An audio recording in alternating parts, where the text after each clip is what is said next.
Hi guys, Jonathan from iShoot Images. So good to see you all again. I'm getting a lot of you writing and asking me questions of what kind of gear do I use, what sort of lenses, what sort of cameras. So that's what this video is all about.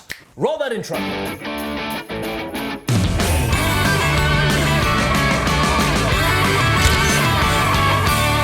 There's a myth around photography that a lot of people subscribe to, and that myth is you need to have amazing gear to take amazing photographs.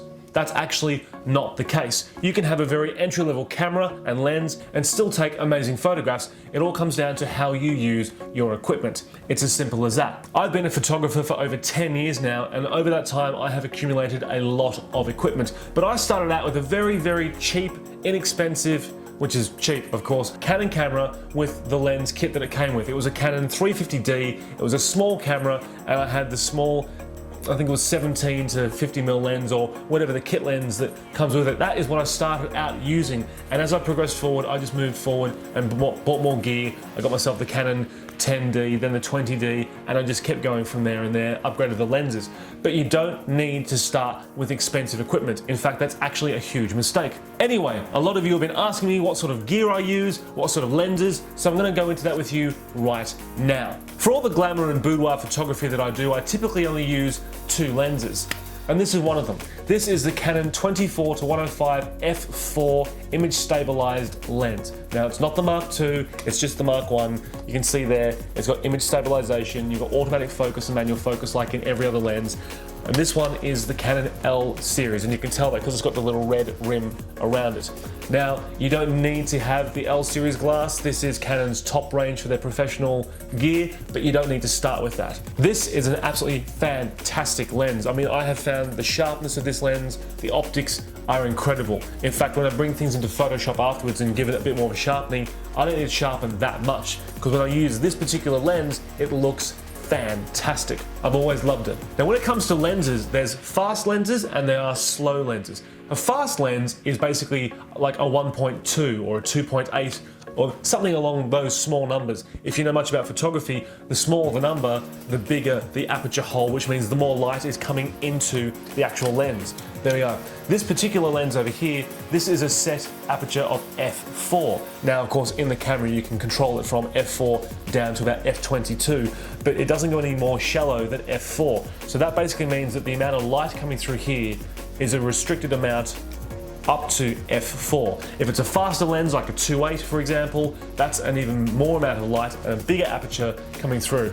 But regardless, this lens is absolutely fantastic. It's got a great focal range of 24mm, which is fairly wide, to 105mm. Now, it's not a huge amount of telephoto, you don't zoom in all that much, but when you're shooting portraits, it allows you to stand a decent distance back. I just dropped the lens cap. And it allows you to keep a good distance between you and the model. I can guarantee you there is nothing more uncomfortable for a model than a photographer working this far away from their faces. You want to make sure there's a good distance between you and who you're photographing. And to do that, a zoom lens is definitely the answer. So my f4, the 24-105, this is literally my go-to lens. I use it all the time. The other lens that I use is this beast. This one is the Canon L series 70-200mm 2.8. Now that one has got a lot of light coming through. It's a very fast lens, it's a very sharp lens, it's fantastic. This one's also got image stabilization as well, and I do shoot a lot on this particular lens. Downside is it's really, really heavy. After a while when you're holding it like this, the palm of your hand does start to get sore because it kind of just digs in, because I've got the tripod plate on here as well. But this lens, it's fantastic. It's got a lot of range. If you're using a full frame camera, you get the 200mm. If you're using a crop frame camera, then you get a lot more than that. This is fantastic for when you're going to stand a fair distance back and zoom in to get a really nice tight shot, or even if you're just a decent sort of close distance, like 2 or 3 meters, you can still get some great close detail without getting too close to your model. Remember, it's all about making the model feel comfortable, and when you're doing glamour and boudoir, when models are literally half naked or semi-naked or completely naked, you want to be able to keep a safe distance so that they feel relaxed all the time, and the best way to do that again is with a telephoto zoom lens. So those are my two go-to zoom lenses. Now, if you've been looking at all my videos on this channel, you'll notice that I use flash all the time. If I'm indoors, if I'm outdoors, if I'm at a forest or the lake or the gym, wherever it happens to be, I'm always using a flash. Now these are called speed lights or strobes, flash. The terminology, they all do the same thing, okay? This is the Canon version. This is the 600EX RT. That's the Canon version. They are expensive, but they are worth their weight in gold. So I'm always using this one, especially for a key light. If I'm using only one flash, I'll always use a Canon.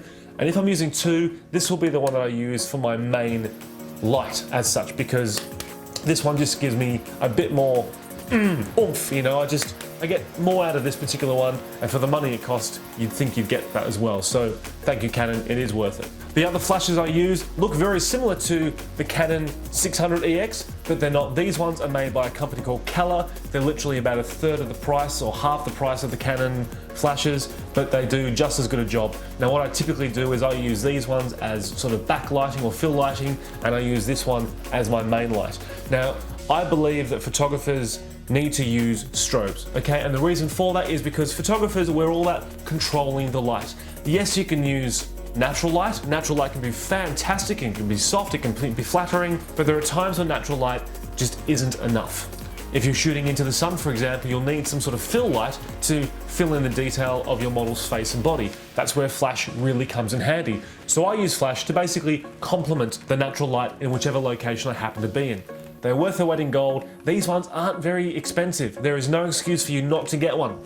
Get one. And if you are using flash, which I hope you do, you will need a way to trigger those flashes, because as you'll see in my videos, the flashes don't stay on the camera. So I use these little triggers. Now the more expensive brand you'll probably hear is Pocket Wizards. They're fantastic, they've got a great range, they always work, but they're also very expensive. These ones here, yeah, they're the Yongnuo, or however you pronounce it. This one sits on top of the camera, and then a second one sits under the flash, just like this.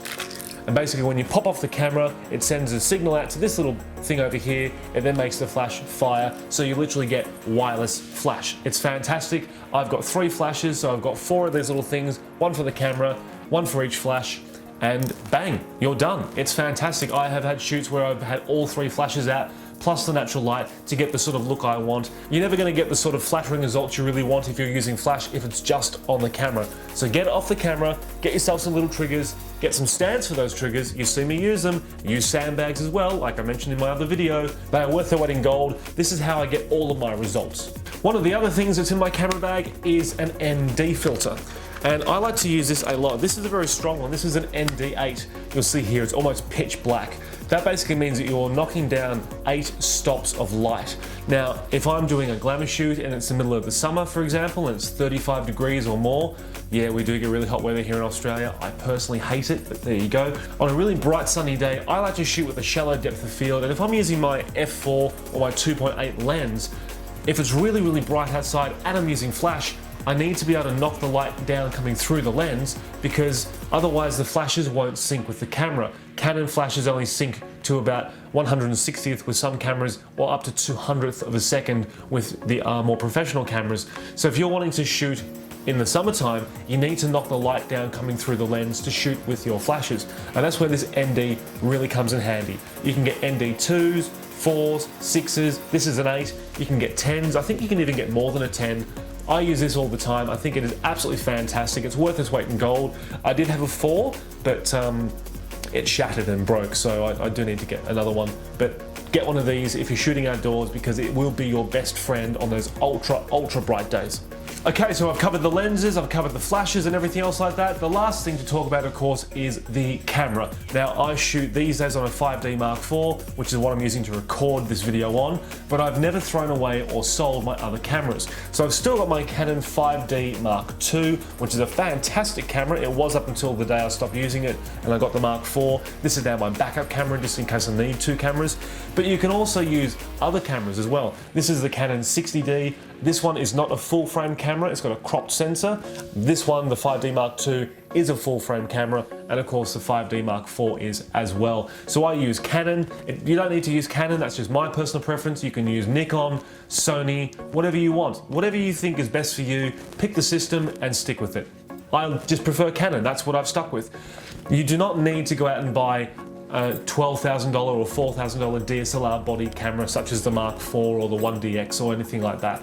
You can really start off with a second-hand camera. Go to Facebook Marketplace if you haven't got a DSLR. I guarantee you can pick up, one of these, a 60D, for about $400 or $500. They're cheap, they're not brand new anymore, they're second-hand, but it's a great way to learn. You do not need the most expensive gear to take good photographs, you just need to know how to use your gear.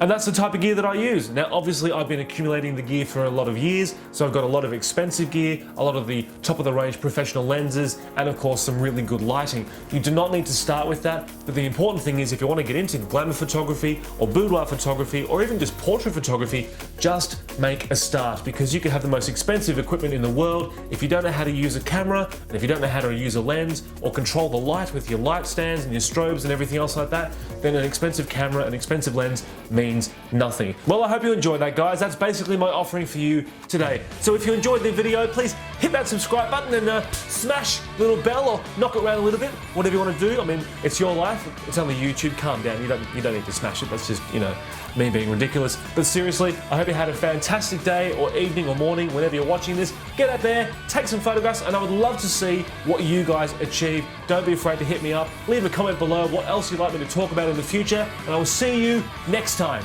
Out!